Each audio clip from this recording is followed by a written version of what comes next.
agradecer sobremaneira as presidências dos tribunais da Justiça Estadual, da Justiça Eleitoral, da Justiça Trabalhista, pela honrosa aceitação que fizeram do convite, bem assim da Justiça Militar Estadual, da Justiça Militar da União e de todos os presidentes que aqui se encontram presentes, presidentes de tribunais de justiça dos estados, tribunais regionais do trabalho, tribunais regionais eleitorais, que nos honram sumamente com a sua presença.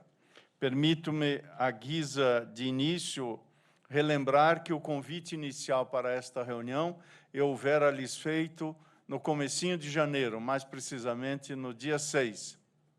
E, de lá para cá, um conjunto de temas relevantes também emergiram, e este também é um objetivo da nossa reunião de hoje. Quero, nada obstante, dizer que a matéria de fundo deste encontro é o futuro da magistratura e do Poder Judiciário brasileiro. Mas eu não gostaria de tratar do futuro para esquecer do passado ou para evitar o presente. Pelo contrário, é preciso orgulhar-se desse poder que representa a institucionalidade no nosso país. E é a partir desse orgulho, não da complacência, que podemos olhar com honestidade para o que ainda nos falta. Não é obra do acaso que um dos maiores juízes deste tribunal tem escrito uma obra seminal contra o coronelismo. Ao fazê-lo, resgatou a memória de Rui Barbosa, que sabia que a construção deste país só poderia ser feita a partir da organização de um poder verdadeiramente nacional, um poder que colocasse a lei e a igualdade acima dos interesses particulares. Antes de chegar o dinheiro federal aos rincões do país, as pessoas que construíram o Brasil tiveram a prudência de enviar bacharéis. Não por acaso, quando o Estado precisou estruturar novas carreiras, foi no modelo judicial que se encontrou a referência. O judiciário não nasceu como privilégio de casta, nasceu como promessa de Estado, como aposta de que a lei poderia chegar aonde o poder privado até então mandava sozinho. Talvez em um mundo ideal, em um país mais honesto e mais simples, ser menos bacharel seja ser sinônimo de menos burocrático. No nosso país, porém, é saudável o distanciamento que mantemos das partes e dos interesses em jogo. Isso é o que permite, na prática, um mínimo de justiça social. A imparcialidade não é frieza. A imparcialidade é condição de possibilidade da equidade. Enquanto não tivermos o mundo que almejamos, precisaremos, como no passado, de juízes e juízas que tenham condições reais de garantir a lei para todos, e para todos, sem exceção.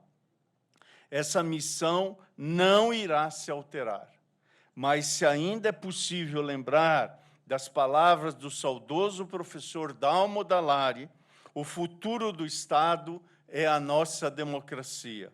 E a democracia não se faz sem inclusão. O grande desafio de nosso tempo está em promover a inclusão verdadeira de uma camada imensa de pessoas que, ao longo dos séculos, estiveram à margem da lei. Não porque a lei as excluísse no papel, mas porque o Estado nunca chegou até elas de fato.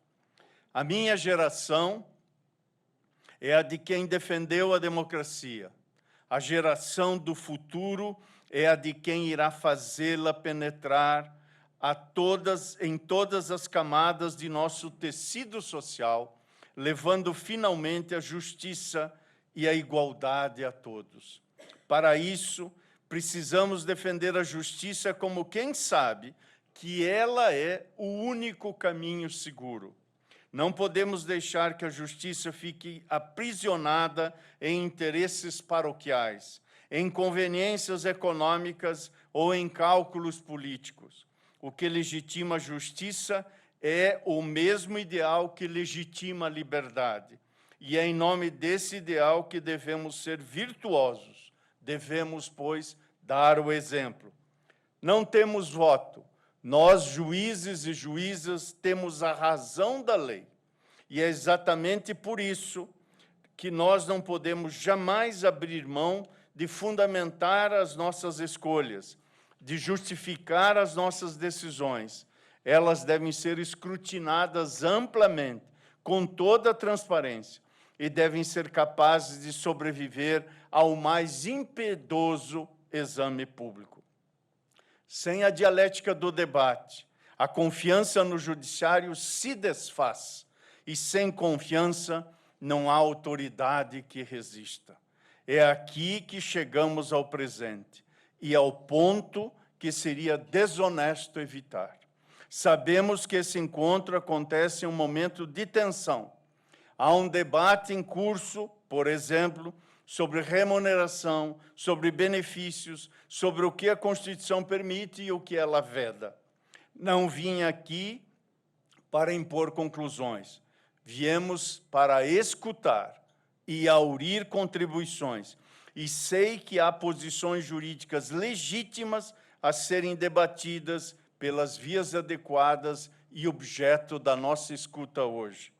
Mas vim aqui dizer, com o respeito que cada um e cada uma merece, que o judiciário não pode sair desse momento menor do que entrou. Sei que me dirijo a pessoas formadas pelo sereno da vida forense, responsáveis por gerir um acervo total, e vou dar o número exato, de 75.313.624 processos, pendentes exatamente no dia 31 de janeiro de 2023. Dirijo-me a vossas excelências, a quem lidera no Brasil 18.936 magistrados e magistradas, e um total de 278 mil servidoras e servidores. Dirijo-me aos 90 tribunais aqui presentes, incluindo todos os segmentos de justiça do país: Justiça Estadual, Justiça do Trabalho, Justiça Eleitoral, Justiça Federal, Justiça Militar Estadual, Justiça Militar da União, mais tribunais superiores e conselhos nacionais, especialmente o Conselho Nacional de Justiça. Os números impressionam, mas também nos interpelam.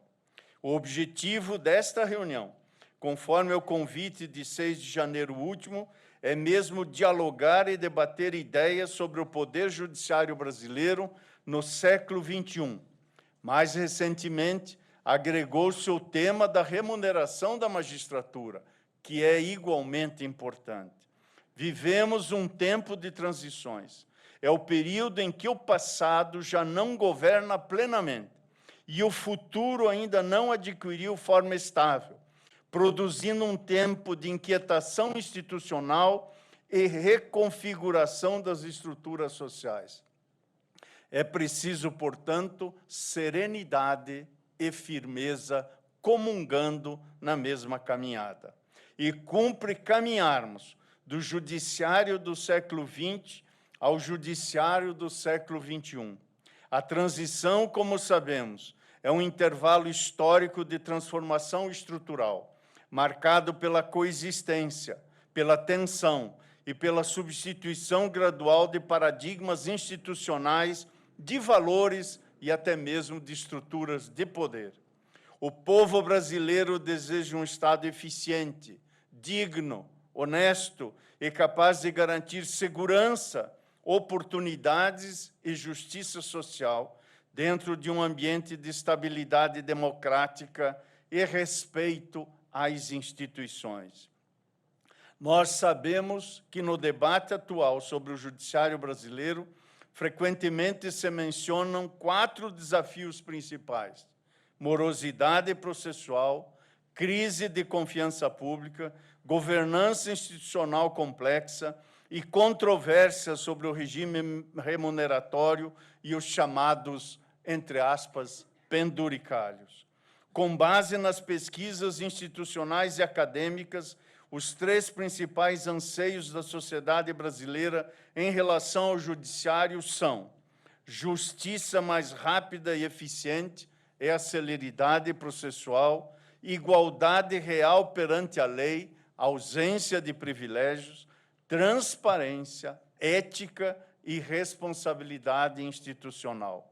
A discussão, portanto, mas não apenas financeira, é também institucional e simbólica, pois envolve a percepção pública de integridade e legitimidade do sistema de justiça.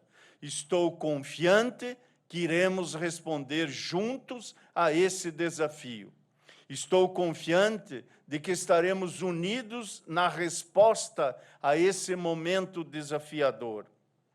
Mais do que isso, deixo assentado o que penso, segundo essa linha de pensamento: juízas e juízes não podem ser mal remunerados, têm direito à proteção contra o aumento do custo de vida e merecem o prestígio do valor que os orienta. Esse valor está num tripé: a lei, a razão e a justiça. É justamente por isso, e não apesar disso, que tudo o que fazemos deve estar flagrantemente amparado no texto constitucional. Não pode haver margem para dúvidas, não porque nos observam, mas porque é o que somos. A abertura e a permeabilidade ao escrutínio público não enfraquece a magistratura. As tensões não enfraquecem as instituições. Nós saímos desses períodos mais fortes do que entramos, mais unidos do que entramos. São as instituições que outorgam à magistratura a sua autoridade profunda, não a de quem manda, mas a de quem é confiado. Os privilégios funcionais da magistratura, na verdade, existem, ou as suas garantias e prerrogativas, como depósito da confiança pública, e só se sustentam enquanto essa confiança existir. Precisamos, pois, no dia de hoje e em todos os dias, começar a construir o futuro do judiciário agora, com o nosso exemplo. Não podemos ser indiferentes às mazelas da nossa população. Não podemos ficar indiferentes às demandas por ética e por transparência que vêm da sociedade, porque essas demandas são legítimas e ignorá-las seria trair a promessa que um dia todos e todas nós fizemos à Constituição no juramento de entrada de nossas funções. Retorno, assim, ao objetivo deste encontro, saudando Sua Excelência, o eminente ministro Mauro Campbell, Corregedor Nacional de Justiça. Retorno, assim, ao objetivo desse encontro, lançar as bases para o planejamento do judiciário do século XXI. Conclamamos a todos e a todas que sejam um exemplo para as novas juízas e para os novos juízes. Para nós e para os novos magistrados e magistradas, os tempos não são fáceis, mas também não são impossíveis. Encontros como esse renovam a esperança de que estejamos juntos, sempre à altura da promessa constituinte e da regra da legalidade constitucional. Bem-vindos e bem-vindas, muito obrigado pela vossa atenção.